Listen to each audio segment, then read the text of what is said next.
Hello and welcome to this Beyond Exploring session, and today we are looking at Tom Tyler and His Wife, an excellent old play.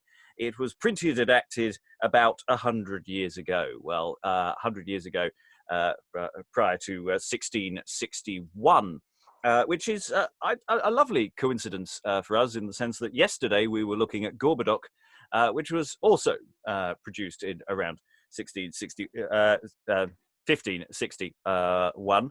So there is a very nice coincidental connection with this, though it would be fair to say that Tom Tyler and His Wife is very, very different to Gorboduc, or at least we really, really hope so.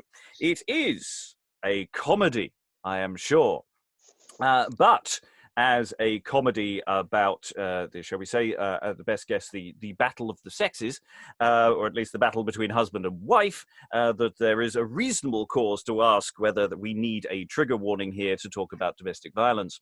There is a question that we should ask about this play, about whether this subject is fit for comedy, whether it works for comedy, and whether this comedy works for us today as it might have worked for those in the past, or works differently. Is this a deeper and more well thought out play, or is it just purely farce, knockabout, singing, dancing, etc.?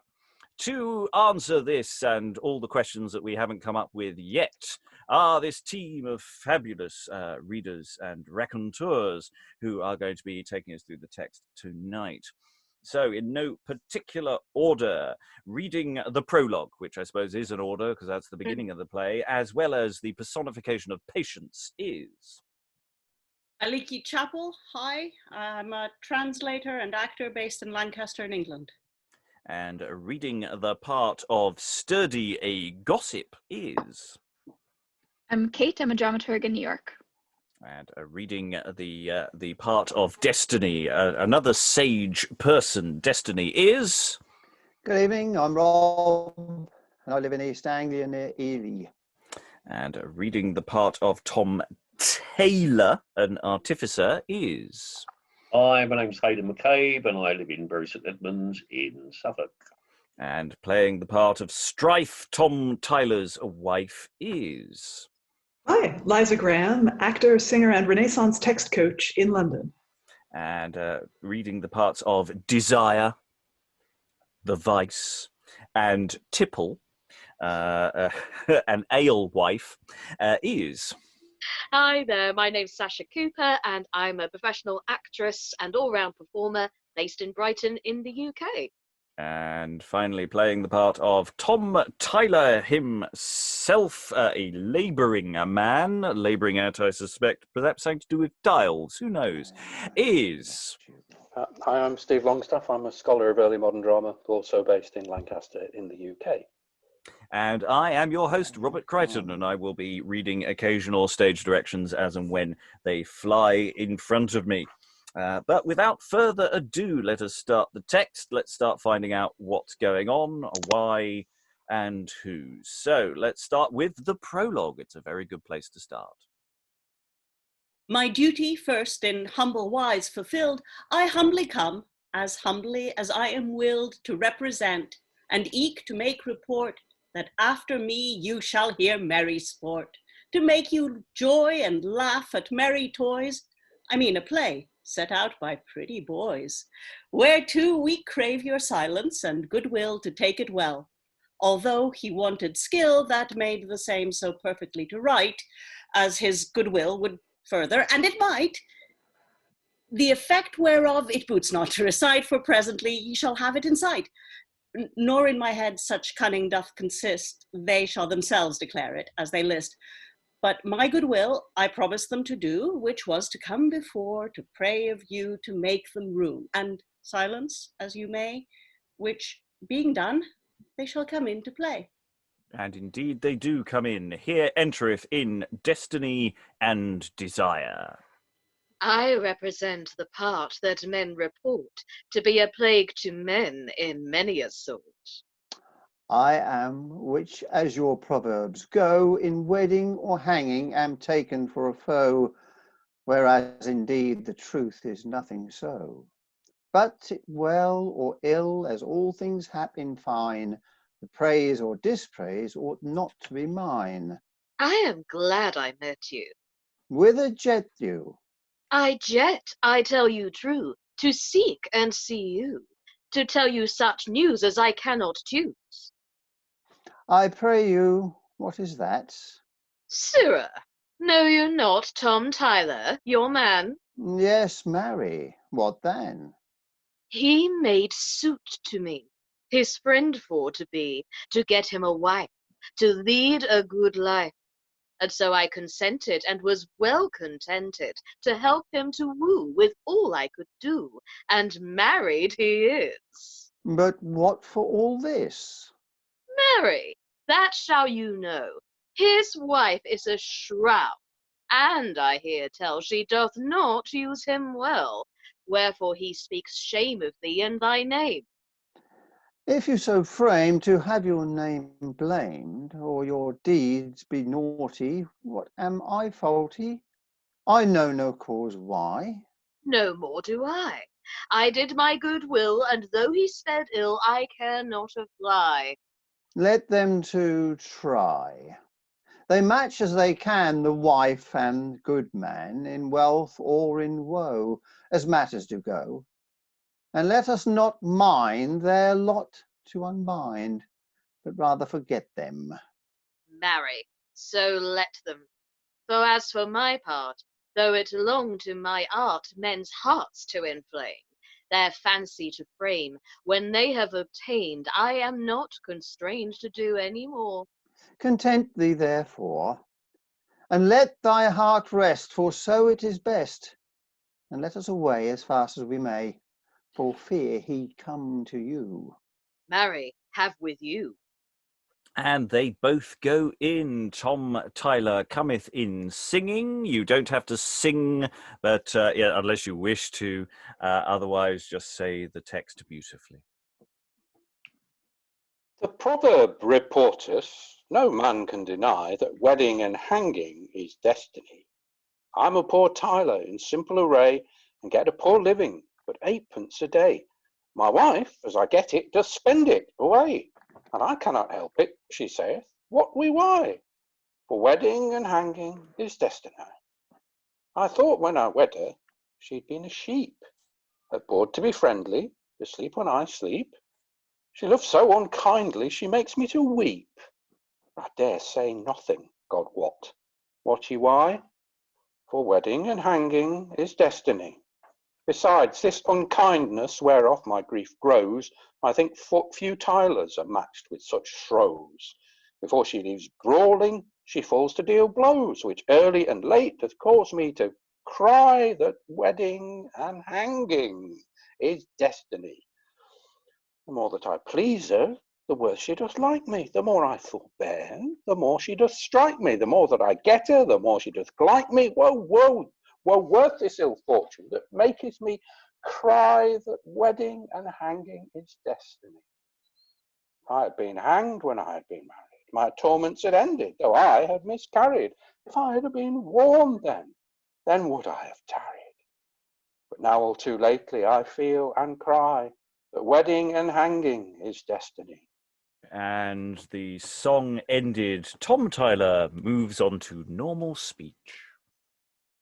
You see with what fashion I plead my passions, by marrying of Strife, which I chose to be my wife. To lead such a life with sorrow and grief, as I tell you true, is too bad for a Jew. She hath such skill to do what she will, to gossip and to swill when I fare but ill. I must work sore, I must get some more, I must still send it, and she will still spend it. I pray God amend it, that she does not intend it. What should I say but hie me away and do my work duly, where I am paid truly? For if my wife come, up goeth my bum, and she should come hither, and we meet together, I know we shall fight, and each scratch and bite. I therefore will go hie me, and to my work ply me, as fast as I can.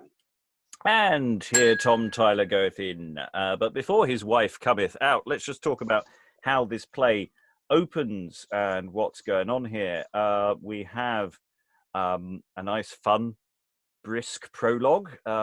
We get some pretty boys, and which I'm sure Rob is the exemplar of. And Desire and Destiny have this little dialogue, and then Tom Tyler really puts out his plaint. And this question in my mind is immediately, what kind of song is Tom Tyler singing? What's the accompaniment? Is he doing full-on "woe is me" emo stuff here, or how does that go before he then expounds on that thought? Thoughts from the room about how do you open a play that you've got all of the things here? You have all of the openings of a play. So when I was reading through it, I thought, the song goes nicely to about the rhythm of Packington's Pound, which is an 18th century, might be older than 18th century, might be 17th, which is too late for this play, but it goes to just a nice sort of speech rhythm 6/8. Nothing fancy. Gets the text over, and it's minor key, so you can sound suitably despondent when you sing. And I think you're right about the sort of pacing. It is getting across sort of additional plot, so it doesn't want to be fast. And there is emotion there. Other thoughts in the room? I was interested that neither of them actually say, "I am desire, I am destiny." They sort of explain who they are via riddle. So is it assumed that either their costume, it makes it very clear who they are, or is the audience expected to solve the riddle? Or sort of how do you know that that's definitely desire, and how do you know that's definitely destiny? Or does it matter if you know exactly? Oh, I didn't even pick up on that. That's a really good point. Thoughts? I don't know. Well, we've seen morality play characters have placards around their necks before, right? I mean, that would be one kind of obvious way of doing it, but again, nothing in the text to indicate that. Yeah, I was wondering if it was costume, because there's the rumor cloak with tongues all over it. So rumor doesn't have to say, "I'm rumor," they just walk out and So I'm wondering if there's something similar with these stock characters. I genuinely don't know. I mean, it's true that their character is very clear from, well, I think Desire's character is very clear from the way they talk. I'm not sure about Destiny. People get named later on. I'm just sort of flicking through.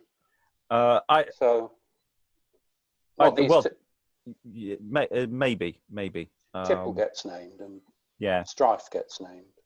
I think once we get into the more real world characters, I mean, obviously, there's an awful lot of talk of Destiny. Destiny gets mentioned in the song continually. Yeah. And that's Destiny's intro, saying, people blame me for weddings and hangings. Yeah. So, but I think you're right. It's not spelt out for the audience, is it? Or maybe he sings with them two still on stage.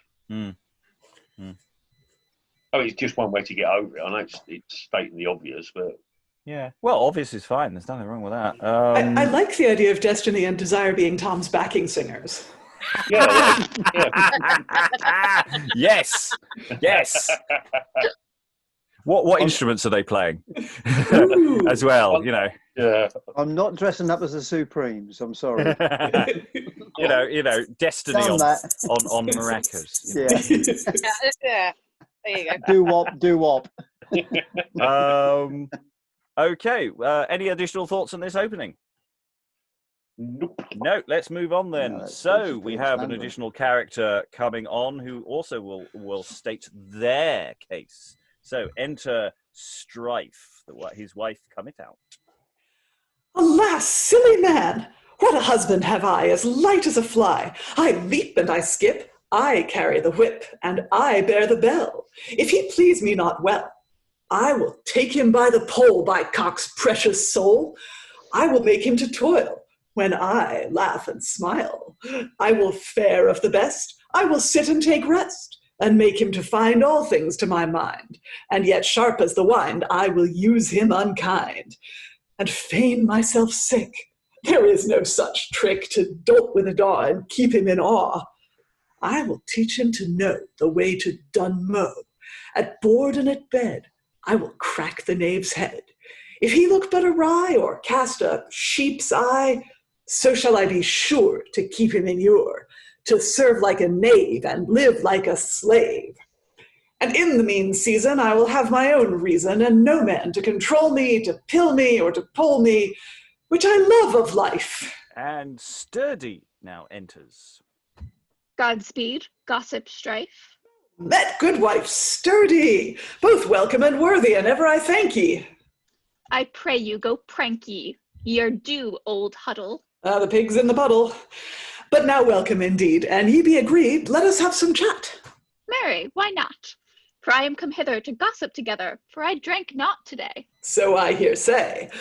But I tell you true, I thought not of you, yet the ale wife of the swan is filling the can with spice that is fine, and part shall be thine if thou wilt tarry. Why, yes, by Saint Mary, else were I fool. Here entereth Tipple with a pot in her hand and a piece of bacon. Oh, marry, here is good roe, a sight of good gas. Never a one less, now Tipple is come. And here is good I dare boldly say. Why had not I some of this t'other day? Make much of it now, and glad that ye may. Come, where shall we sit? And here is a bit of a gammon of bacon. Well said, by Laren. Sit down even here, and fall to it there. I would it were better for ye, as long lives a merry heart as a sorry. Where is Tom Toiler now? Where is he? What carest thou where a dolt should be? Where is your good man? Oh, forsooth, not at home. He is abroad for pence. Well, I had need to go hence, lest my good man do miss me. I would teach him John come kiss me if the dolt were mine. Alas, are you so fine? Would God in all your cheer Tom Tailor saw you here. What and if he did? Oh, marry, God forbid. The house would be too hot. Now by this pewter pot, and by this drink I will drink now, God knows what I think now. What think you, gossip Strife? I'd rather than my life my husband would come hither, that we might busk together. Ye should see how I could tame him. Alas, and could ye blame him if that he were displeased? He shall be soon appeased if either he gaspeth or gloometh. And Tom Tyler cometh in. By God's blue hood, he cometh. Away by the mass, away. He will us all else fray. These summer days be very dry. Yea, that is a devil a lie. A knave, what dost thou here? You should have a pot of beer and go to work again. Yea, knave, shall honest men go hire thee by the day, and thou shalt go away to loiter to and fro? I will teach thee for to know how fast the hours go. 1, 2, and 3. Yeah, and she beateth him, well demonstrated there. I pray thee let be. And 6, Lord, that I had some sticks, I would clapper claw thy bones to make you tell your stones. The worser while I know you. Good wife, I beshrew you. I pray you leave tumbling. Yea, knave, are you mumbling? Hence, ye knave, hence, bring me home pence afore you go to bed, or I will break your knave's head, till the blood go up bout. Now, our Lord, keep me out from this wicked wife. Way! Tom Tyler goeth out, and if you've been affected by any of the issues raised in this play. So Tom Tyler goeth out, and the conversation continues. Why, how now, Strife? Here is pretty rule. Hold your peace, fool. It is no news for me. Let this talk be, and fall to your cheer. Here is good beer quaff, and be merry. Oh, I'm half weary with chiding already. Keep your brain steady and fall to your drinking. Nay, fall to singing, and let us go dance. By my troth, chance, let us begin. Rise up, gossips, and I will bring you in. And here they sing. They all sing together, Tom Tyler, more mortar for Tom Tyler. But Strife then singeth this stave. As many as match themselves with shrows may have to carry away the blows. Tom Tyler, Tom Tyler. As many a tide both ebbs and flows, so many a misfortune comes and goes. Tom Tyler, Tom Tyler. And Tipple singeth this stave. Oh, toilers come be used to toil, they must come down another while. Tom Toiler, Tom Toiler. Though many a one do seem to smile, when geese do wink they make some guile. Tom Toiler, Tom Toiler. And Sturdy singeth this stave. Though Tom be stout and Tom be strong, though Tom be large and Tom be long, Tom Tyler, Tom Tyler. Tom Tyler hath a wife, will take no wrong, but teach her Tom another song. Tom Tyler, Tom Tyler. Here they end singing, and Tipple speaketh. Oh, alas, poor Tom, his cake is dough. You may see what it is to meet with a shrow. And now we have sung this merry fit, let us now leave gossiping yet. Hold your peace, fools, you have no wit. Fill in and spare not, swill in, I care not. This drink is ipse to make us all tipsy. And now, gossip sturdy, if I may be so worthy, half this I drink to you. The headache will sting you, I fear me anon. Therefore let us be gone, I heartily pray you. Tipple, what say you? Will you drink no more? I have tippled sore, I promise you plain. Yeah, once, and no more having at you again. Ho, pray God, ho! So. And here they sing again, and I'm going to nominate Strife to sing this song. The miller, so merrily goes the miller. Let us sip and let it slip and go which way it will. Let us trip and let us skip and let us drink our fill. Take the cup and drink all up, give me the can to fill. Every sup and every cup hold here in my goodwill. Gossip mine and gossip thine, now let us gossip still. Here is this good wine, this ale is fine. Drink which of you will. Round about till all be out, I pray you let us swill. This jelly grout is jolly and stout, I pray you stout it still. Let us laugh and let us quaff, good drinkers think none ill. Here is your bag, here is your stuff. Be packing to the miller. And here they end singing, and Tipple speaketh first. So merry goes the merry miller. Hold, here is my can. Nay, I beshrow my heart then. I must depart, therefore adieu. And tarry, take us all with you. Come, gossips, come. And they all go in, and I think that's a very opportune moment to take a little break. Well done, everyone. That was beautifully sung there, Liza. Oh, thanks. And that worked very well.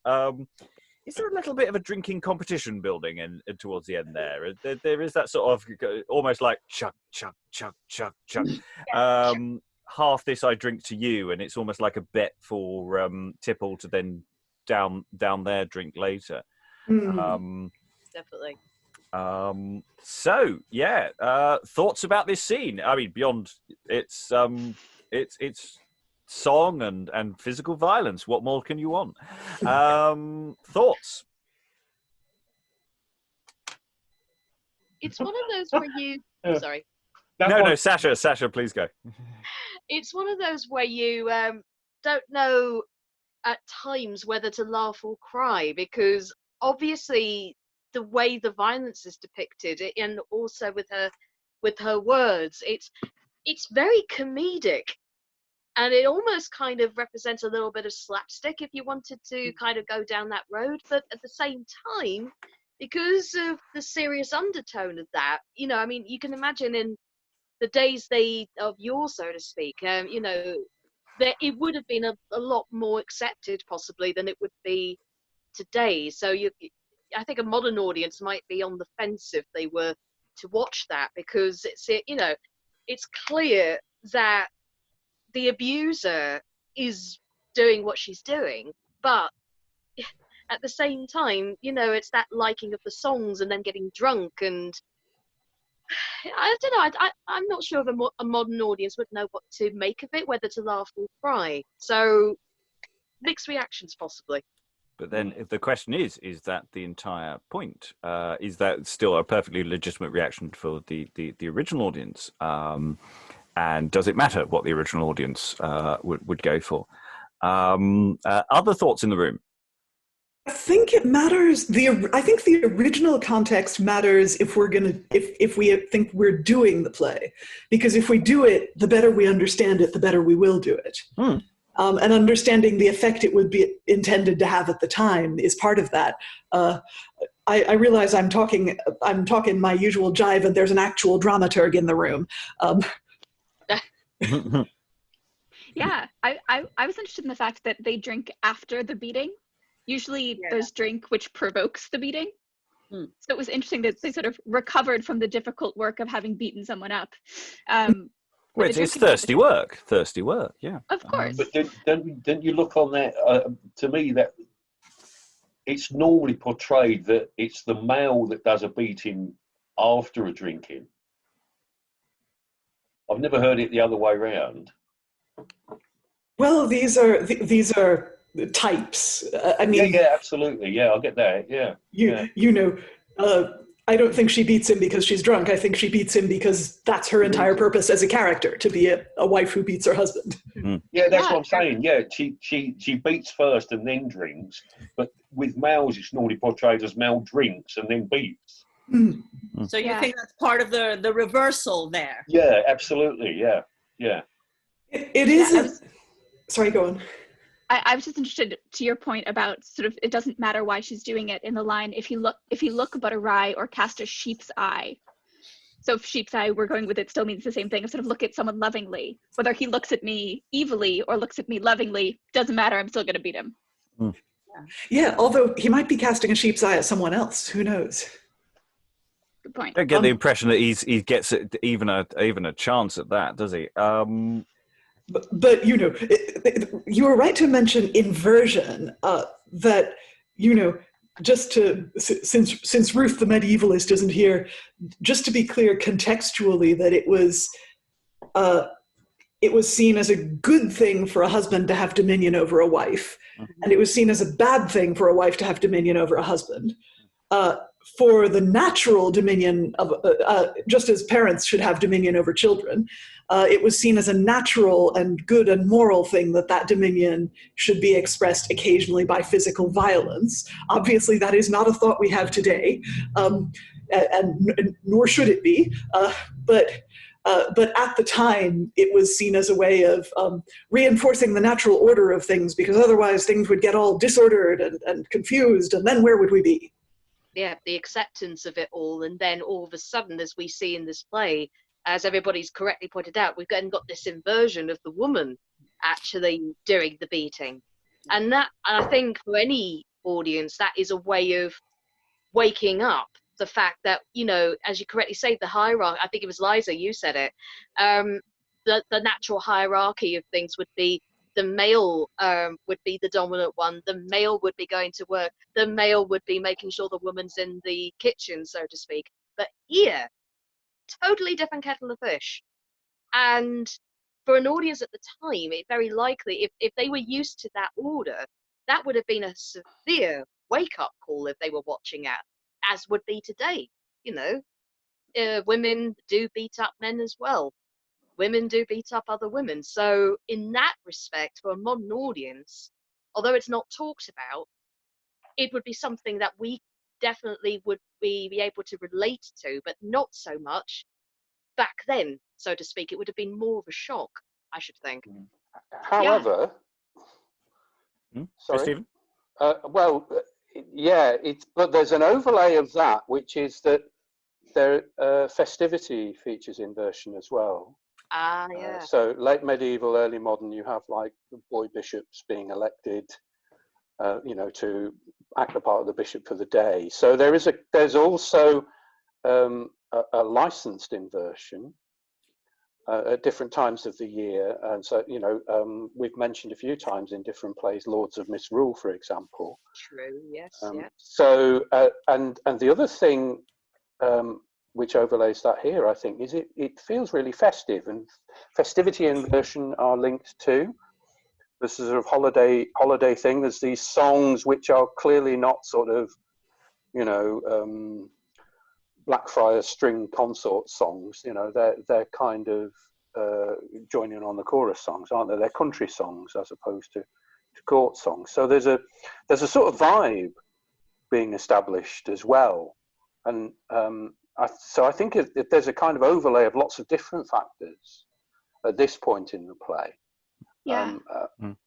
Just to the point of inversion, I just realized that they talk about beating the man at first, but then they move on to talking about drinking. So with this scene, this play passes the Bechdel test. Yeah. Having, right, more than 2 female named characters who talk about something other than a man. And I don't know how many early modern plays and all other kinds of media would pass it. I think this is the first one I've come across. Yeah. So there's an inversion there. Turns it completely on its head. It reminds me a bit as well as of Noah's wife in the Chester play, the Chester Flood play, because she's basically doing this. She's drinking with her gossips, and Noah keeps going, "Can we get in the ark now?" And she's going, "No, I'm all right. You know, I'm with my crew." And there's a sort of comedy moment where the whole play is built around that sort of comic thing, really. So I wonder if there's a sort of cultural vein you can tap into with that. Well, also, if the text does state that it's performed by pretty boys. So the thing is that none of the people on stage are being, these adult men and these adult women are being played by someone physically different. And so the question of tone then comes in as to what's being presented. None of this is real. There's no attempt at this to be real in its presentational style. So the audience response is not necessarily dependent on the reality of what they're seeing. So you can push different buttons without necessarily thinking about some of the consequences of the actions.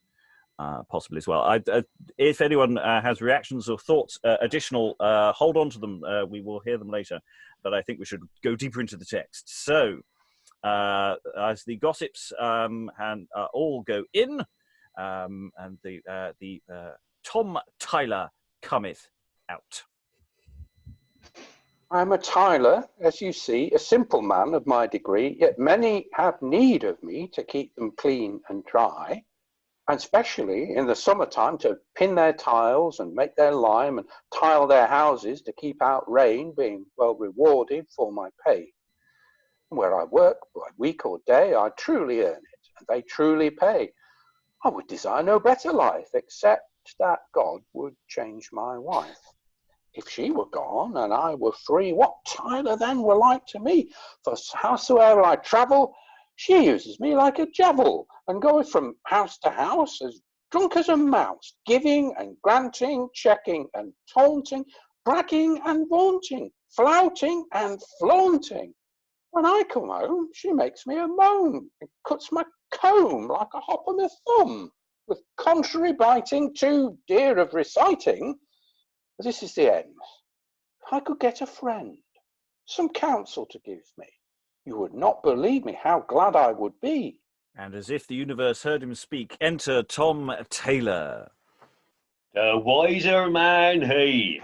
Tom Tailor, how now? Tom Tailor, how dost thou?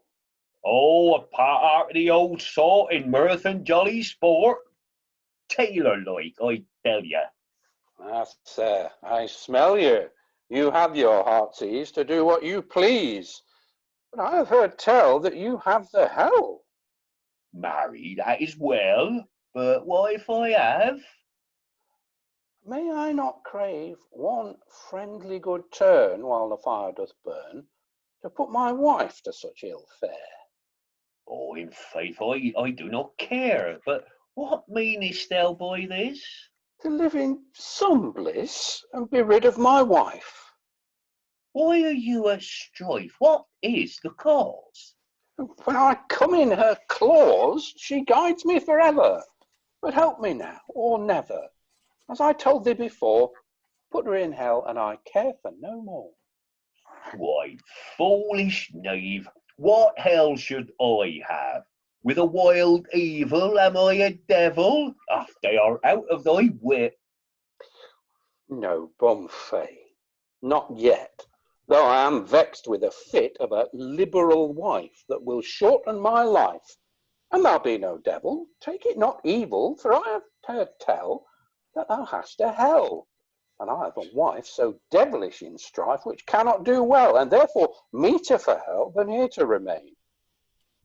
If the matter be so plain, then what wilt thou say if I find the way by words to entreat her, and after to beat her, if she will not be ruled? She is too well schooled with too many shrews to receive any blows, never think so.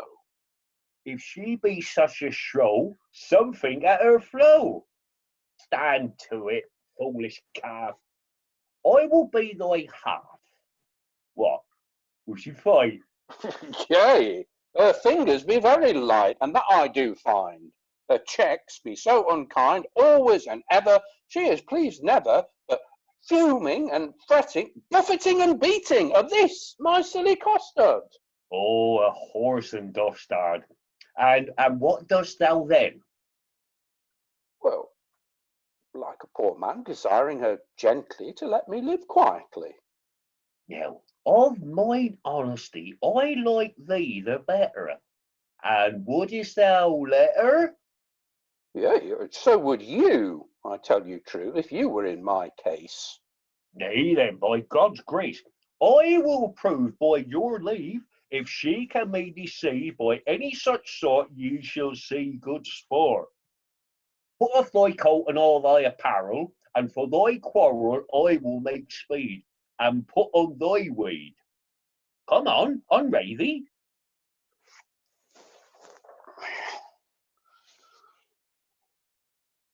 And what now, I pray thee? Come, give me the rest. Oh, Win, you do jest. What mean you by this? No harm, sir, he wis. Now, get me a cudgel. Oh, this is wondrous well. Now am I well armed, and now I be armed. If I may chance a beguiler for beating Tom Tyler. Now, Thomas, my friend, this is the end. You say your wife will fight, her fingers be so light. If she have such delight, I will conjure the sprite. If she come near, will I tarry here. Therefore, stand by, and when thou hearest me cry, come help me to cheer me. Nay, I must not come near thee, be certain of that. And here Tom Tyler goeth in a while. Well, if you will not, make no more debating. And enter Strife. Ye knave, are ye prating? When you should be at work, do you loiter and lurk? Take that for your labour. Oh, nay, thief, by your favour, I will pay you again. This is for me to requite your pain. Yea, knave, are you striking? Yea, whore, are you Greeking? In faith, ye knave, I will cool you. In faith, you whore, I will rule you. Yea, knave, are you so fresh? Yea, whore, I will plague your flesh. And I will displease thee a little better. And in faith, I will not die thy debtor. How now, how you like your match, eh? As I did ever even like a patch. You knave, will you strike your wife? Get married. Oh, I love this gear of life. Hold thy hand and thou be a man. Kneel down and ask me forgiveness, then. Ah, horse and knave, my bones is sore. Oh, an unhappy whore. Do so then no more. I pray thee be still. Thou shalt have thy will. I will do so no more. I'm sorry, therefore. I will never more strike, nor proffer the like. Alas, I'm killed. Nay, thou art ill-willed, as thou hast been ever. But trouble me never, I advise thee again, for I will brain thee then. Now, praise at thy pardon. Woe worth over thwarting all that ever I knew. I'm beaten so blue, and my gall is all burst. I thought at the first he had been a dolt, but I bridled a colt of a contrary hair. Sour sauce is now my cheer. Therefore I will away, for I get naught by this play, and get me to bed and dress up my head. I'm so sore beaten with blows. And he fireth in is the stage direction I've got here. It is hard matching with shrows. I see well enough that the damsel was tough and low for a bend. But I think in the end I made her a bow. But where is Tom now? Oh, that he may know how all matters do stand. Here, sir, at hand. How now, Tom Tailor? Much ado to quail her. But I believe my goods do her grieve. I dare be bold so long not to scold, nor use her old sport in such devilish sort. I pray thee, why so? I made her so woe, so black and so blue, I have changed her hue and made her a bend, that to her life said she will never offend in word nor in deed. Therefore, now take heed she strike thee no more. He will stroke thee therefore. Tom, God a mercy. She looked arsey-versey at first coming in, and so did begin with sousing of shows and fell a fair blows. But then I behind me, and she never spied me. What I was, I am sure. Therefore, get thee to her, and get thee to bed, whatsoever is said, and care not a straw, for thou hast her in awe. She is so well beaten, she dare not once threaten, nor give thee any ill word at bed and at board. But grunting and groaning, thou shalt find her moaning, her piteous case with a St. John's face.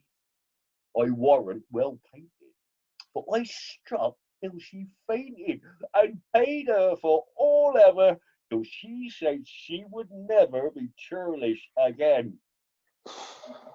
Let me alone with my damsel then, and if I be able, without any fable, I will quit thee. If she cross bite thee henceforth evermore, we swing her therefore, and keep her up short from all her old sport, and she will not be ruled, let her be called. But I dare say she will think of this day all her life long. Shall we then have a good song for joy of this glee betwixt her and thee? By my troth, if you will, I shall fulfil as much as I can. Right, let us sing then, the tying of the mare that went out of the square. By my troth, any you dare go to begin. And we'll start, say, Tailor, say the first three, and then we'll alternate from there on. Tie, tie, tie the mare, tie, lest she stray from thee away. Tie the mare, tomboy. And Tom Tailor singeth. Tom might lie merry and might well fare, but for the haltering of his mare, which is so wicked to fling and fly. Go tie the mare, tomboy, tie the mare, tie. Blame not Tom if his Tom be sick, his mare doth prance, his mare doth kick. She snorts and holds her hair so high. Go tie the mare, tomboy, tie the mare, tie. Tom cry, hey, or Tom cry, whoa, his mare will straight give Tom a blow. Where she doth bait, Tom shall abide. Go tie the mare, tomboy, tie the mare, tie. If they make too much sport, I give the counsel to keep her short. If she be coltish, make her cry. Go tie the mare, tomboy, tie the mare, tie. And they end their singing, and Tom Tailor first speaketh. Well now, to your charge, let her run no more at large. But now she is so well framed, if she do ill, you must be blamed. Therefore, take good heed. Yes, that I will indeed, and I thank you for your pain, as I am bound, I tell you plain. Well, Thomas, fare you well. Should you come where I do dwell? And Tom Tailor goeth in. Sirrah, this is trim, that my wife is cooled by him. I marvel how she took the matter, and how she will look when I come at her. For whether she be well or sick, for my part, I do not stick to do my duty as I ought. Yet will I never die for thought. I will go hie me home. And Tom Tyler goeth in, and there will pause. So, we have a very different kind of scene going on here, though it ends similarly as last time with a merry song. Thoughts about this? Thoughts about what you've just witnessed there? What's going on with Tom Tyler's certainty at the beginning that Tom Tailor has the power to send his wife to hell? Well, Liza, you're mute. I'm muted, but I know this. Does anyone else know this? No. Okay, what the tailor has is an L. He has a stick.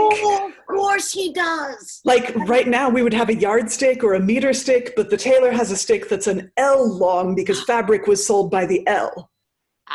So he says, so, OP nerds would find a lot to point at here going, oh, thou hast an L. Well, yes, I have the L. And, there it goes from there. Thank you. Other thoughts? Yeah, why does Tailor take it on himself to be the, mercenary, really? Well, it depends really how they're performed. I mean, if Tyler is presented as a relatively weak and feeble physical person, then maybe Tailor does this for him all the time. I don't know. Thoughts on the room? It just seems a very strange thing to me for, regardless of the stature of the two Toms, for a man to step up and say, I'll beat your wife, it's fine, you'll be fine, she'll love you after that. That's just so strange. I mean, really? it's not presented as a realistic scenario. No, I know. It is that thing.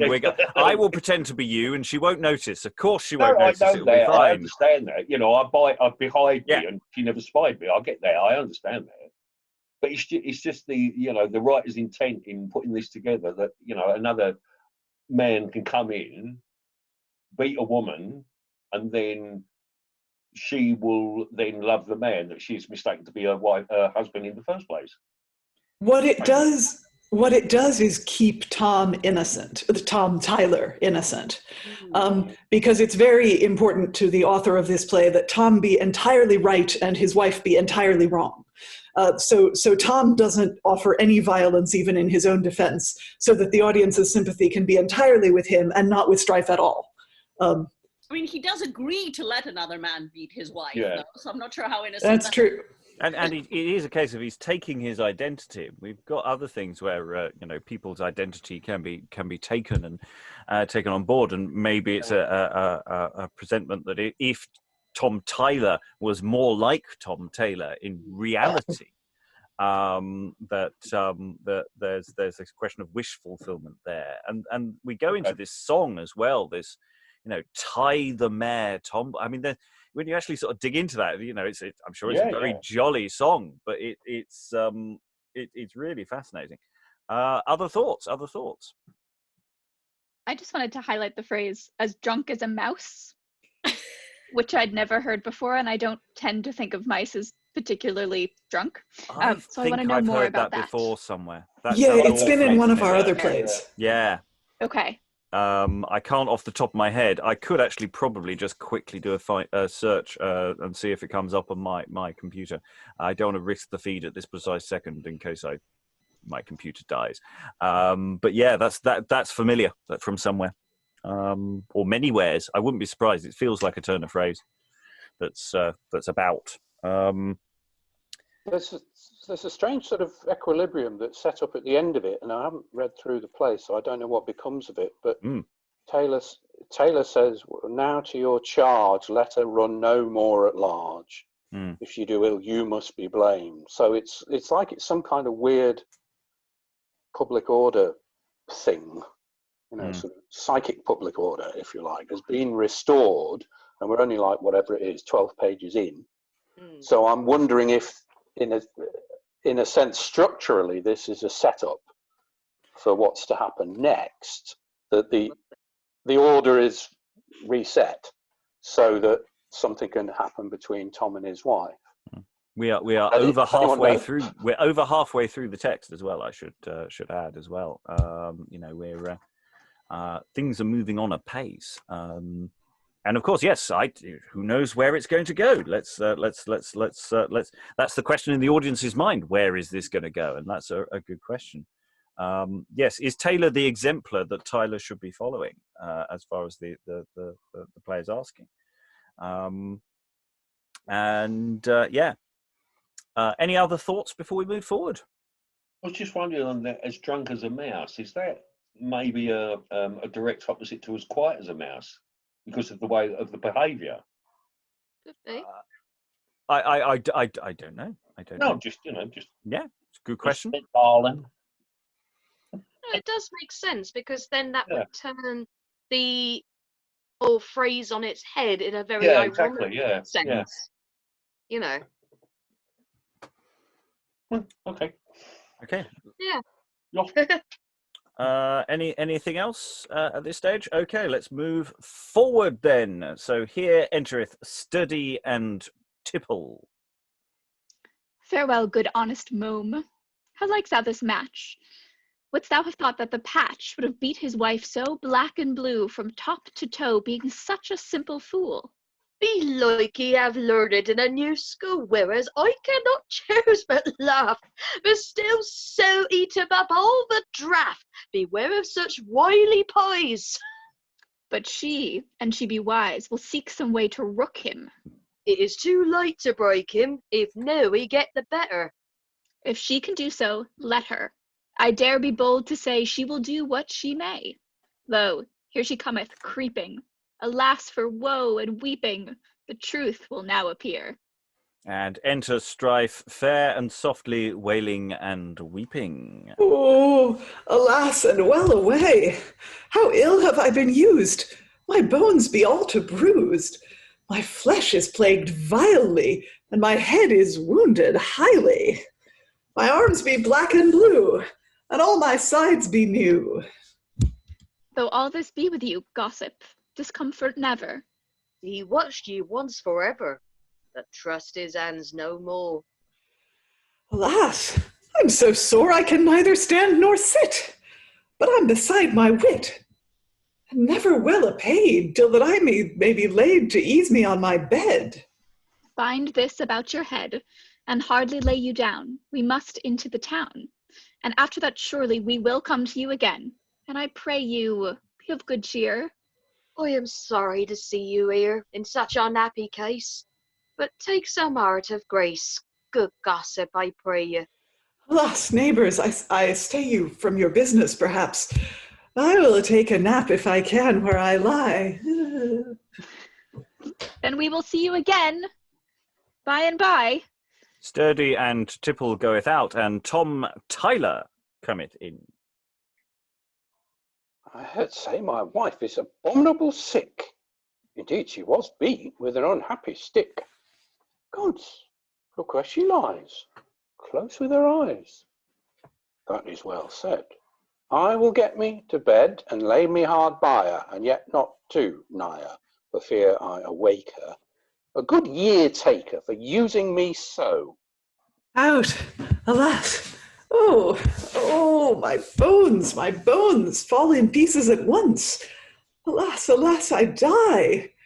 Oh, husband, why have you done so? I was never your foe so much as you make me, and so you may take me if I have you offended. It shall be amended. Alas, wherefore should you beat me so sore? You would be still never, but buffet me ever, and gossip at will when I must work still, and take ill your pleasure and brawl without measure, and now you may see, as the old sayings be, God sendeth now short horns to a cursed cow. I come home merrily, where you sit, verily, lowering and pouting, gnawing and louting. I was your noddy, as much as nobody. Alas, what then? You being a man should bear with my folly, and you being holy might counsel me, though not beating me so. I thought I should find you loving and kind, and not of this mind. For us to wax foes, for such cruel blows, I tell you plain, I married my bane when I married thee, as far as I see. Wife, I am sorry this ill is befallen ye, but I tell ye true, the fault was in you. For till this day, I dare boldly say, I never did proffer you such an offer. It was your own seeking. I beshrew such striking. So, close by the ribs you may strike your tibs, so well enough. This rage and this ruff need not be, wife, if ye love me. Let us agree in love and amity, and do so no more.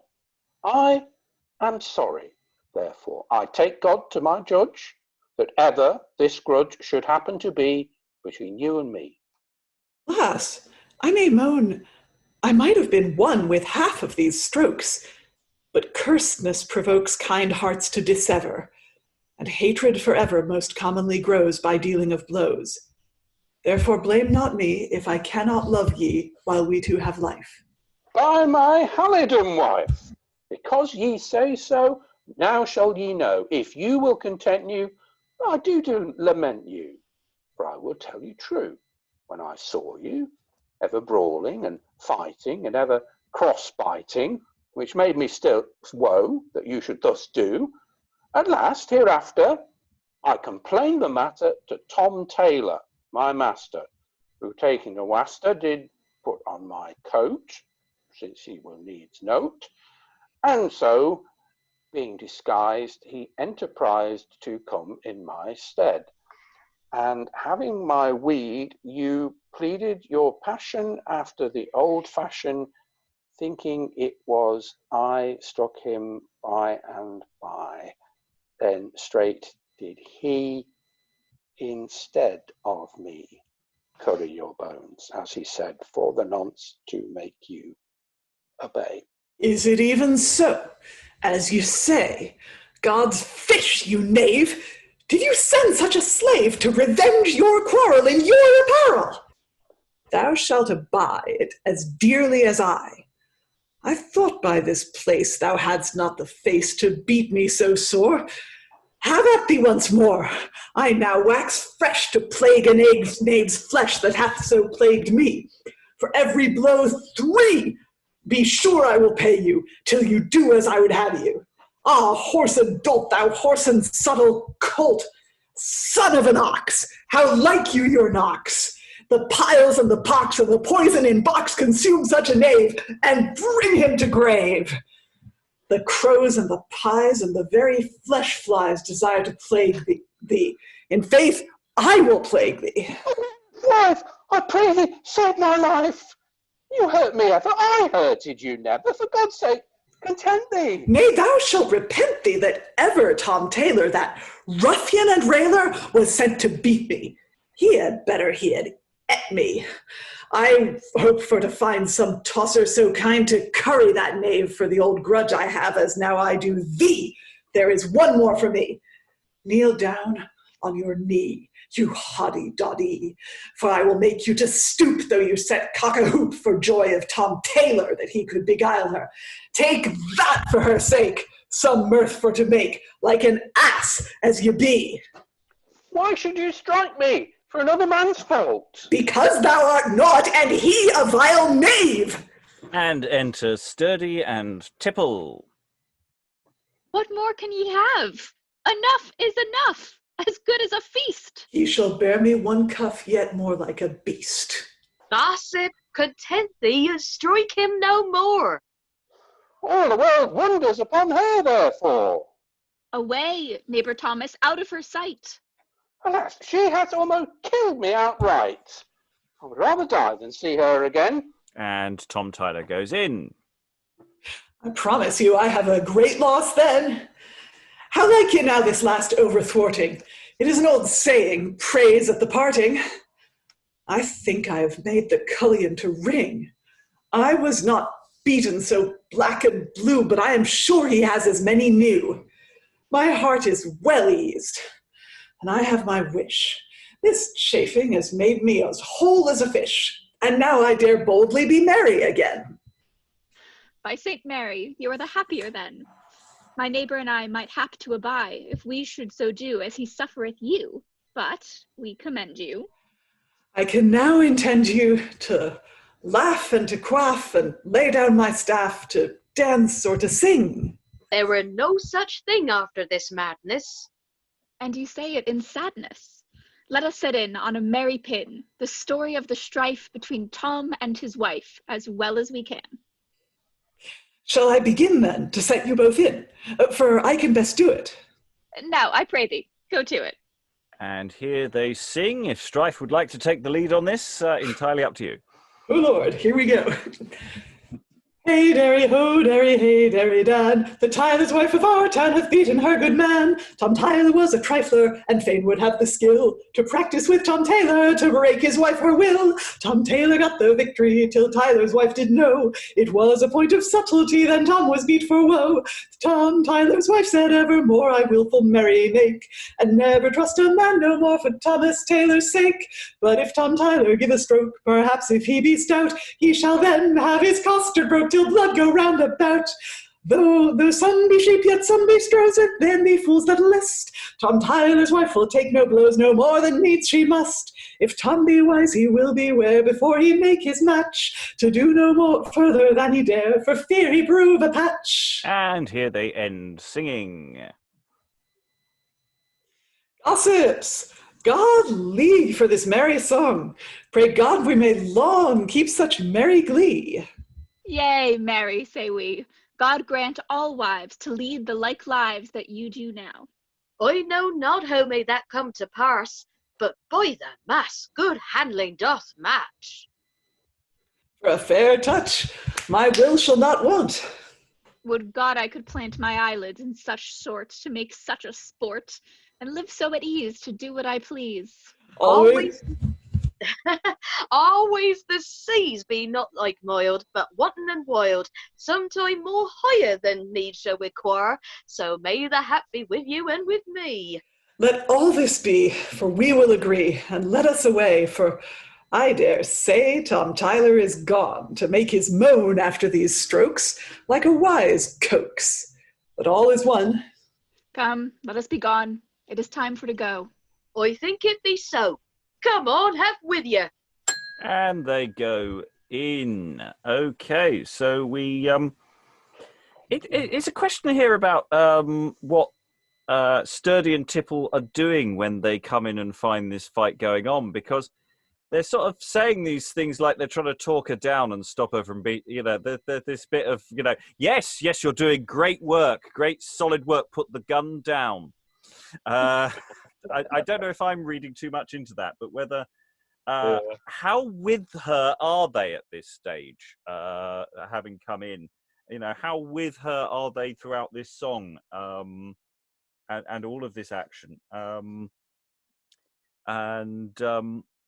I think there's a clue to the question we had earlier about why was Tom Tailor standing in for Tom Tyler? Well, if Tom Tailor is Tyler's master and is an older authority figure, then he sort of has a responsibility to step in and, show and demonstrate. So there is actually a certain logic within the text for why that happens.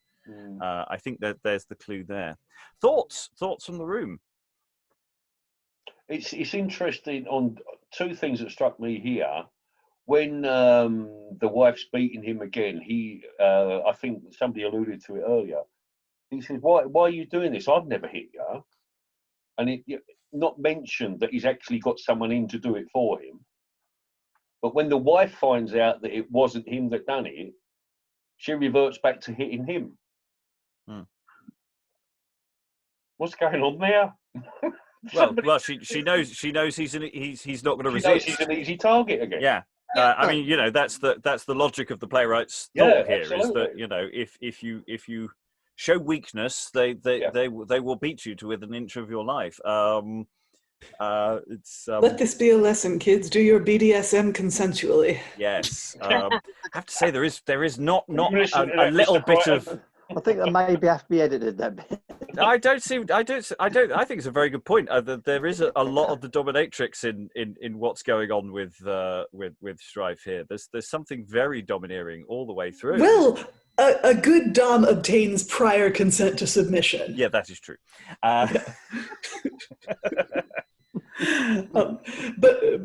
But yeah, I mean, she's. I'm going to make Crichton my safe word. You almost got a spit take from me there. You almost did.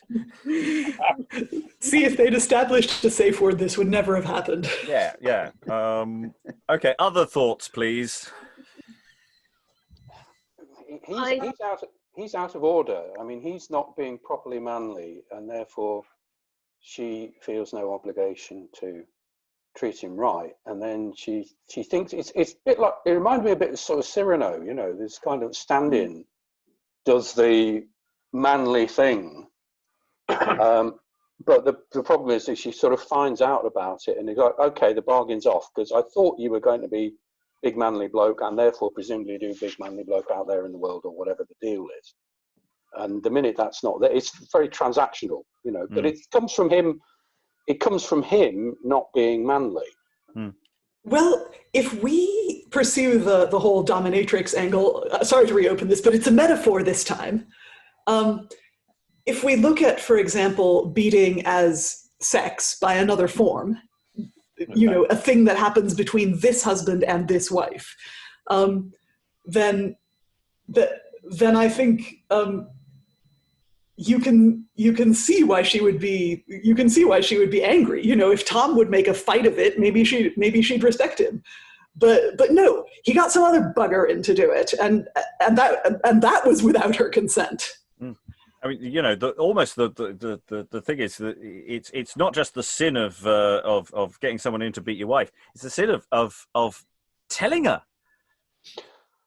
It's that weakness of telling her. I mean, and you did it. The way you did that faltering thing of you started and then, oh bugger, I have to finish this sentence. I really wish I hadn't started saying this. Yeah. Oh crap. That's really, really interesting. Sascha, do you have any thoughts? I think you wanted to say something earlier. It was just to get back to your question. How much are these people on her side now? At this moment, I think just by the way that they're interacting and talking her down, as it goes on, it almost felt as when I was reading it, it almost felt like they're kind of now on edge, thinking, hang on a minute, mate, you've gone too far.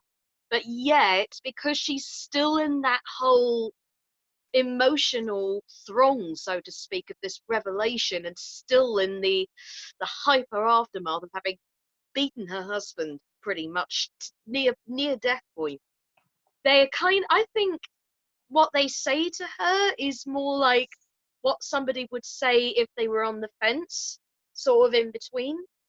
So they kind of give support, but you can almost imagine them sort of behind her back, both of them looking at each other going, do you know what I mean? I was thinking that too, and I was thinking that for me it's a sort of clue as to how it might be played, which is that you really want to hit those clown moments where they're going, yeah, sure, dear, that actually I think you would go for the full-on slapstick, pulling faces while she talks, looking at each other behind her back. Yeah, exactly that. It's that whole yeah. But at the same time, showing what they really think, And at the same time, it does feel like there's a sincerity, though. It does. When Sturdy's like, oh, I wish I could plant my eyelids in such sort to make such a sport and live so at ease to do what I please. That seems jealous. Yeah. Like, I'd never do it. but it's awesome that you can do it. I think also it may be the playwright illustrating the dangers of letting your wife rise above her place, is that other wives might take example from her and they might want to rule their husbands, and oh my God, society would collapse. Mm-hmm. Any other thoughts before we go into the final stretch? The songs are very good sort of scene breaks, as it were. I've been using them mostly, as sort of, well, if not quite the songs, but they seem to sort of presage everyone's going to exit in a moment. So I think we're into the home straight, pretty much. We're going to have Return of Destiny, as you were destined to return. And a little later on, we're going to have the arrival of Patience. So let's see where this goes. Can't wait for that. The gossips all go in. Sturdy Tipple and Strife have gone, and Tom, Tyler, and Destiny enter. If destiny drive poor Tom for to live forever in strife with such an ill wife, then Tom may complain no more to remain here on earth, but rather with death. But this is too bad. Why, how now, my lad? What news with thee? Your faith, as you see, after the old fashion, pleading on passion. If fortune will it, I must fulfill it. Destiny say it, I cannot deny it. Nor I cannot stay it. For when thou hast born, thy luck was forlorn. Therefore content thee, and never repent thee. I cannot lament thee, for I am sure you know I charmed your shrow with such cruel blows, or by the faith that she now goes, I thought she would die. Then happy were I. And a good cause why, but you may now go for bacon to Dunmow. Yet fain would I know of destiny now, how long and how my life shall it pass? Why, foolish ass, that were but folly, for he is too holy to tell any news. I do not use to tell, or I strike. I suddenly gleek, or men be aware. Then I can declare, if I look in my hand, how thy fortune will stand. Hold forth thy fist. Here, do what you list. By my troth, I wished it, and have not missed it. And he striketh him on the cheek. By the sign that here goes, you were born take the blows. Tarry, let me look again. Yea, beshrew my heart then. Oh, ask destiny nearby, and I make a lie. No, you do not indeed. Then I will change my weed, and tile it no more, if my chance be so sore as you two do make it. We do not mistake it. Thereof be you bold, and this hope you may hold. If your fortune be to hang on a tree 5 foot from the ground, it shall never be drowned. So if you be born to hold with the horn, howsoever your wife jet it, you cannot let it. And if you lead an ill life by chance of your wife, take this for verity, all is but your destiny. And though your deeds prove naught, yet am I not in fault. Then let me be taught how to eschew such dangers as you enforce to a man. Yea, but who can instruct you thereon? For all is no more than I have said before. But howsoever it be, learn this from me. If you take it not ill, but with a good will, it shall never grieve you. No, faith, I believe you. That is even all. He that loveth fraud, it were pity he should lack it. Then I must pack it between the coat and the skin, as my fortune hath been yet ever in my life. Since I'm married with strife, hap good, hap will, hap good, hap evil, even hap as hap may. That is a wise way. Never set at thy heart thy wife's churlish part, that she sets at her heel such sorrows to fill. It would grieve any saint. And enter Strife. Take a pencil and paint your words in a table, that the fool may be able to know what to do. Here is one comes to woo by the mass. I will not tarry. And Destiny goeth in. I would it were muscadine for ye to stand prating with knaves. Oh, hark, how she raves. Oh, she longs for a whip. Yea, faith, goodman blabber lip, ye prick-louse knave, you, have you nothing to do at home with your shreds? A prayer of wise heads I promise you you have, but you doltish knave, come home, or I will fetch you. Now a halt a stretch you, and them that sent you. Enter Patience. Good friends, I pray you, content you. Whence cometh this strife? I pray ye, good wife, be patient for all. Shall this knave brawl and make discord to be between my husband and me? Why so? Are you he that setteth debate and disposeth to prate? I pray you, be still. Marry, with a good will, and God shall save me. I did behave me as well as might be, as these folks did see, till this biggish dame into the place came. But she is too bad. And I count him mad that for any fit will compare his wit. And with a foolish woman to wander, he is wise as a gander. You are too much to blame, and you too, for shame. Leave your old canker, and let your sheet anchor be always to hold, where I, Patience, am bold. If things hap awry, to fall out by and by, it doth not agree, though destiny be unfriendly to some, as he hits all that come, in wealth and in woe. I'm sure that you know, there should be no strife between man and wife. And thus my tale ends. I would have you all friends, and I would have Tom Tailor to be no railer, nor Tom Tyler to chide, which I cannot abide, nor his wife for to show any pranks of a shrow. If would God it were so, for I bid the woe. If wish it, for my part, even with all my heart, for howsoever it goes, I bear the blows, which I tell you, I like not. Though I chide, I strike not, your mastership doth see. I beshrew his knave's heart that last struck me. Well, once again, let this foolishness be. And as I told you, so I pray you hold you. For I will not away till I set such a stay to make you grieve friendly that now chafe unkindly. Come on, Strife. I find your churlish kind you must needs bridle, if it be possible, for else it were vain to take any pain. Take Tom by the fist, and let me see him kissed. If Patience entreat me, I will, though Tom beat me. Well, wife, I thank you. Nay, whither away prank you?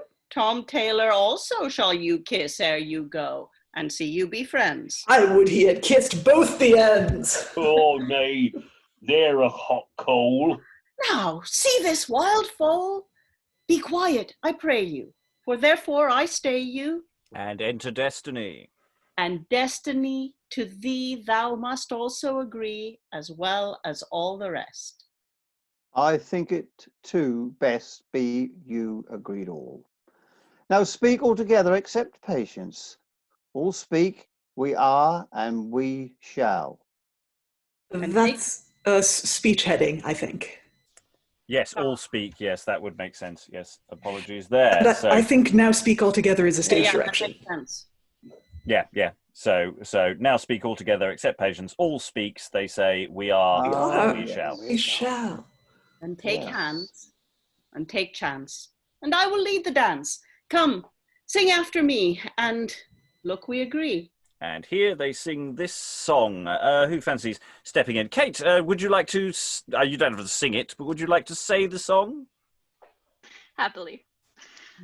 Patience entreateth good fellows all, where folly beateth to breaketh their brawl. Where wills be wilful and fortune thrall, a patient party persuadeth all. Though strife be sturdy to move debate, as some unworthy have done of late, and he the worst may the candle carry, if patience pray thee, do never tarry. if froward fortune hap so awry to make thee merry by destiny, if fits unkindly to move thy mood, take all things patiently, both ill and good. Patience, perforce, if thou endure, it will be better, thou mayest be sure.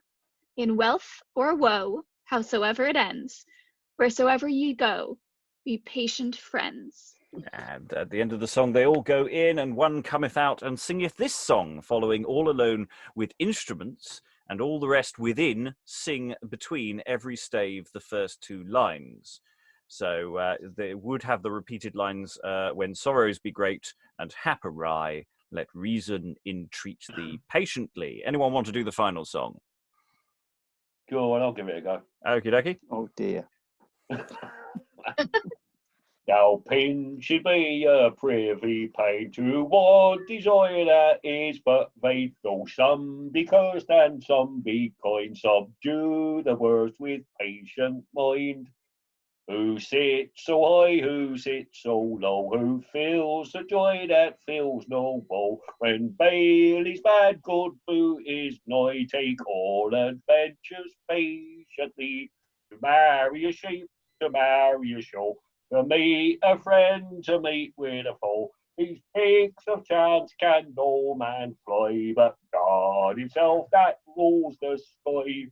Which God preserve our noble queen from perilous chance that have been seen, and send the subjects grace, say, oi, to serve her highness patiently.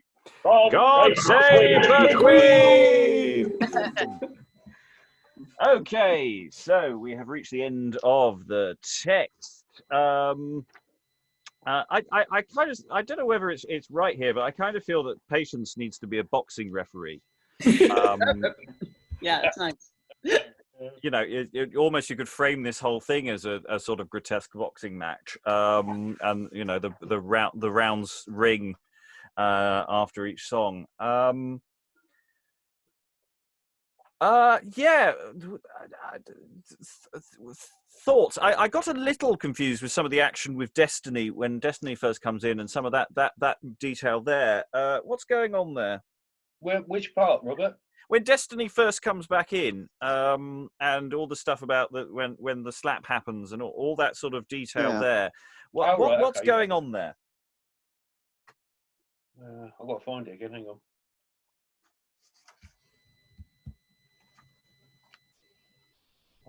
It sort of stops everything dead in its tracks, doesn't it? Yeah. We set up a sort of dramatic situation, and then it's like the old Monty Python sketch. Somebody just comes in and says, "Let's stop that." Yes. That's I'm here to say you must all just put up with everything that's just been happening and get on with your lives. Mm.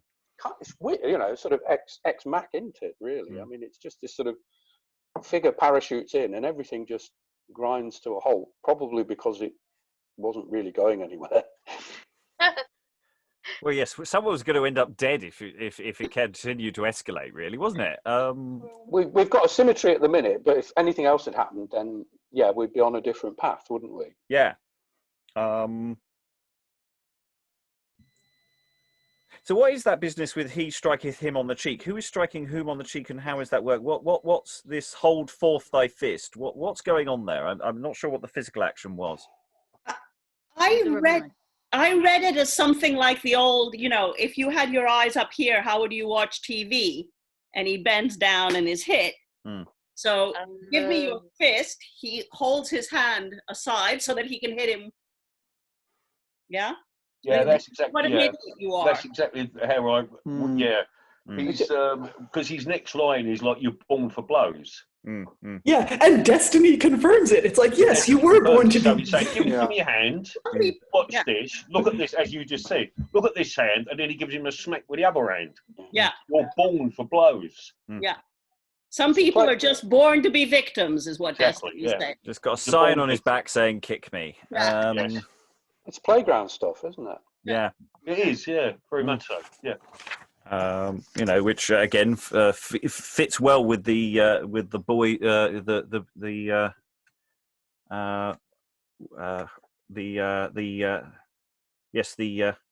pretty boys. That would fit very well. God Save the Queen. Everyone gets to, stand up and, do the national anthem at the end, or kind of thing.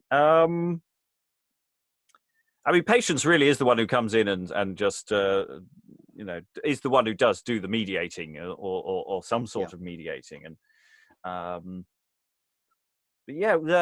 do we feel about the play overall then? What do we think about it? What would we do with it? What would you do with it? Thoughts, general thoughts. I'm still trying to pin the moral down. I kind of like the resolution. I kind of like the resolution because it was so unexpected. I was expecting Strife to come off much worse. One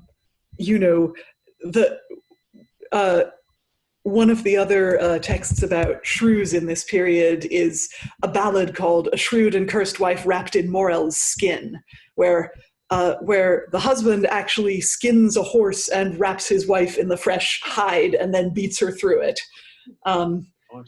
That was sort of conventional wisdom. If your wife or your child or your servant steps out of line, then you can just beat them and everything will be fine. So I was expecting the happy ending to have Strife get maybe Tailor would teach Tyler to punch people, and then Strife would get kicked the shit out of, and she'd be mild and submissive, and that would be the happy ending. So I'm kind of relieved that didn't happen. Yes, patience does act as a mediator. Mr. McCabe was just asking there, what's the moral? And does the action lead towards a straightforward moral beyond, it's a demonstration of excess. I think acceptance by both parties, the man and the wife. But to live in harmony is the only way you can go forward with this. Because if you continuously beat him, will he continuously get someone else in to beat you? I know it's stating the bleeding obvious, but where is the end point to this beating unless you come to some agreement? Mm-hmm. It's true. It's way more enlightened than you expect for the moral of the story to be abuse isn't good, rather than you should beat your wife. But it takes a long time for the play to sort of engage in that question directly. I mean, you don't get that. We were talking about, when we were a few pages back, going, where is this going? And it comes very late in the day, and you have all this excessive, and I think deliberately excessive violence. And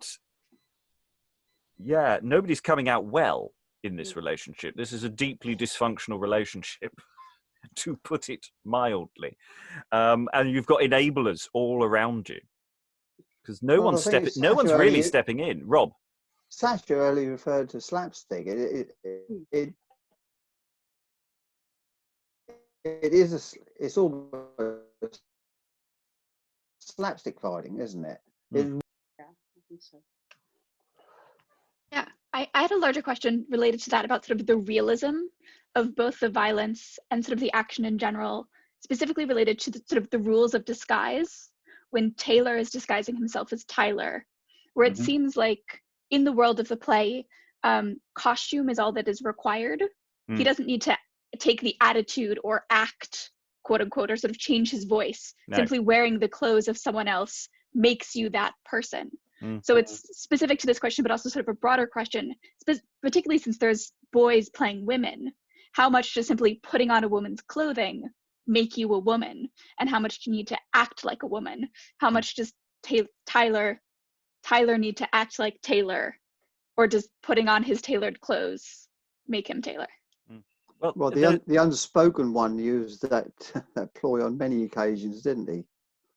Yeah, well, I was going to bring up a different one we've done, which is Jack Juggler, which is a story of a young lad who's a bit wayward, and another, a slightly older lad by the looks of it, dresses up as him, turns up at his master's house and says, "I'm you." It basically just pretends to be him and tells this poor servant to leave, and then beats the crap out of him until he admits that he isn't him, and that the person who's beating the crap out of him is him. Yeah. So he's literally holding him up against the wall, just going, "Who are you?" Wrong My name answer. is Who Reek. are you? And it's incredibly violent. It's incredibly violent, and all he's done is put on a cloak and a hood. Yeah. And by the end of it, this poor chap Caraway is having this existential crisis, going, "Am I me? Who am I? I don't know." And again, in a different loaded way of than this. So it is different. It's not quite an exact parallel, but in this, we have extreme violence, and it's more loaded than two boys scrapping here. I see Stephen disagreeing with me. No, it's not that. It's just sort of riffing off. I mean, my understanding of the Dublin conventions is it's really, really simple. If you put the clothes on, you are the person. In terms of actors, that's how we understand actors. But there's this weird sort of leakage into the world of the play. So even though everything else in the play might be sort of in a realist vein, it carries over this idea that you become the other person by putting the clothes on, because that's what enables the actors to work. And so, but it's actually quite smart what some of these plays do with that. Yeah. I think they're quite aware of it. And the flip side of it is you do get plays where people go, "I am now disguising myself to make sure that we understand." Yeah. So it's to do with that sort of strange thing between theatre practice and the world of the play that's created, and the two being intertwined. I think that's so. It was everyone was saying was making me think about the little bit that I know about some elements of that. I'm going to go back to it being the pretty boys again, because there isn't for a second, nobody there is an adult man, nobody there is a woman. And it's very, very obvious to everybody at all times. So I think that too is kind of about how you do it. And yeah, I'm just going to insist that I really think it needs to be done, or will reward people who do it in a really highly comically exaggerated fashion, with whistling plastic clubs and slapsticks. There is something very, and it's very performed, because we've got songs, we've got constant music and breaks in the action going on. I mean, it's interesting, in this volume that I have here, this lovely little edition comes with another play, Sir John and his wife Tib by John Hayward, which opens with a husband who spends a long opening speech discussing with the audience whether he should beat his wife or not, because she's having an affair with a local priest. And then he goes back and he is sort of persuaded into inviting the priest into his own house to eat all his food. And there's all sorts of sexual innuendos that go with it. And in the end, he sort of forces them out of the house, and there's a bit of violence at the very end.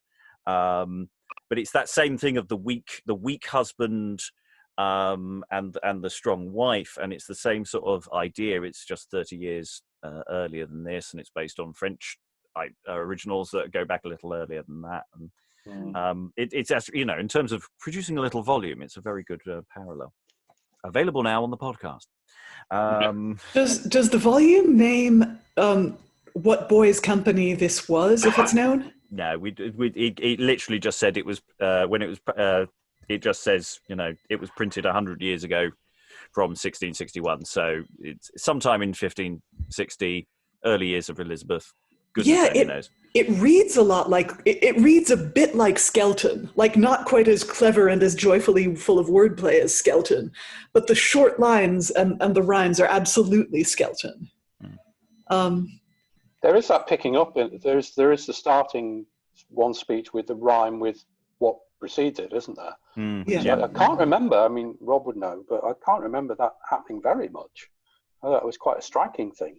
Yeah, no, I don't recall there being this kind of use of rhyming that often. I would have to go back and look. It's usually in arguments that people do that to sort of top one another. Yeah. I don't know if Rob and Ian, remember, I don't think there's anything like that in Hayward, and I'm not sure. There wasn't. I can't. I don't it. recall there being anything like that, or anything, any no. of those sort of interludes that are doing this kind of game. But I could be wrong on that. That's one to check out. I like what it does with the pace. It makes it feel very quick. Yeah. You've got to pick it up, haven't you? Yeah. You've got to pick the lines up. It's got to be quick. It's a lovely play to read. Yeah. It really is. Oh, you know, it's energized and it's dramatic. Yeah. It's just the question is, without introducing the concept of context to anyone performing it today, it is a big ask. I think, you know, it doesn't stay very high up the list per se, except as an example of a kind of play. Unless anyone has a pitch, you know, please pitch if you've got a great way of doing this. I think somebody I did would it get a a lot couple of of child years actors together. Sorry, it's Stephen first. Yes, it has just been going to say, I performed. think somebody did do it about a couple of years ago. Yeah. I think an academic put a production on it. Yeah. But, you know, could you tour it? Could you tour it to schools? People still laugh at Punch and Judy. That's true. Yeah. Even so, Punch and Judy today has had to be toned down because there are very sensitive, they're more sensitive people around these days. So, yeah, I'm on the fence with this one. It's a great piece. However, how relevant it would be to a certain portion of the audience today, I'm not sure how well it would go down. But for those who are, shall we say, a lot more tolerant and a lot more insightful and brought up with what today's society now calls as politically incorrect, then yes, it would go down a storm for sure. But how you could get that balance between what I call the snowflake sensitives to the more tolerant and robust, that I'm not sure, because it's such an extreme play, which is enjoyable, but how do you find the balance between the two states? Yeah, because I mean, tonally, gotta it's very bottom live. It feels to me. You know, it's anyone got a cricket bat feel to it. Well, Liza, I think I can see the difficulty. The difficulty is an abusive relationship played for laughs, and you know, there are many people who have been abused and for whom that is genuinely a PTSD trigger. And I'm not using the word trigger in any way lightly. That is literally what it is. So I guess what it comes back to is the discussion we were having earlier about what the moral of the story is. And, you know, what was this play saying then? What is it saying to us now? And if we put it on, what do we want to say by it? Would be the question I would want to answer before I decided whether to do this play. I think the frame of it, I think, would be quite difficult to. I think it's saying something very particular for its time. Well, possibly not, but which is, yes, there is a natural order to the world, but Tom Tyler is just so hittable, basically, that it's inevitable, and it seems to make its peace with that. There is a sense, you know. I think that's how I read the little trick where Tom Tailor sort of tests him out and goes, "Sorry, actually, no, this is never going to work because you won't be able to stop hitting him, and this is not because you're challenging the natural order of things, but it's just because we would all love to hit him because look at him." But how that would actually play now, I don't know. That is a very difficult one. To set all of that up. Sorry, Mr. McCabe. I was going to say, Stephen, do you think, Stephen, from what you've just said then, that it's Tyler's natural weakness that has caused his unhappy marriage, or his part in that unhappy marriage? I was struck. I may have this wrong, but I used to think about sort of various sort of shaming rituals, and one of the shaming rituals was where there was a sort of inversion in the household, and you know, they get sort of pots and pans and make a big noise, but the one who was shamed was the man, not the woman. Okay. So there is a kind of, I think in the period, there is this kind of acceptance that, there is no point fighting this, that destiny sometimes puts us in a situation where the natural order of things is just not going to work out because frailty. And so I do think that it comes to an accommodation with Tyler, which is, okay, we've got a standard patriarchal way of doing it, but actually this is never going to work because he can't hold the line for the patriarchy. Okay. Yeah. We are now very much into extra time, so I'll just briefly go through the room. Does anyone have any final overview thoughts or questions to throw in at this time? Otherwise, I'll start winding up. I see a waving hand from Mr. McCabe. I was just wondering, is it from a commercial point of view that kids were used? What do you mean? No, there's. I don't think there's any meaningful. Because as we go through the years, it is a lot cheaper in the Tudor era to have a company of kids than it is anything else. This is Robert. Were you going to talk about this? Because no, you go for it. Boys' companies were a really good money earner for. And I was thinking the amount of singing in this play makes me think various of the cathedrals who had choir boys would also form the choir boys into a theater company so they could earn money on days when there weren't services. And the amount of singing in this play makes me think that these are choir boys of some kind who are playing this. And yeah, boys' companies were a really good earner for whoever was running them, whether it was a cathedral or a large organization or just an impresario who sort of got a Fagin-like figure who got kids off the streets. I hope things worked out okay for the kids. But anyway, there's risking the duck. There are in-period attestations to the popularity of boys' companies driving adult companies out of the city. Like they couldn't compete, so they had to tour. Yeah, I think we can. I think that's probably that's a bit overstated. They happily coexist for lengthy time, and some come into more prominence, and some drift in and out of fashions. But they're definitely a hardy perennial. Boys' companies are active in greater or lesser degree throughout the century. I don't know whether you can really say, it's cheaper. It's just a different outlet per se. It's definitely commercially viable. You don't have to pay boys the same rate as adult actors. Yes, and you have some license to kidnap them. So, I wish we were joking.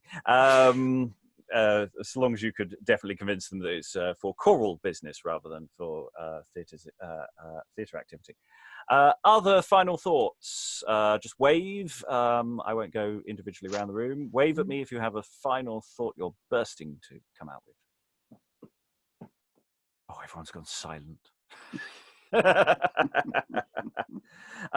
Okay, well, in that case, I will wrap up Tom Tyler and his wife. It's been a fascinating session as ever, and some really great work done here by the readers today, and it's created all sorts of questions and thoughts for the future. If you have thoughts of your own, do let us know. If you wish to champion this particular play again, or you have a route through it that you think is interesting, get in touch and we'll see whether we can go and do something further with it in the future. At the moment, this is the extent of what we're doing with it, but some way down the line we do recordings of every play, so at some point further down the line this will happen, but how and when I do not know.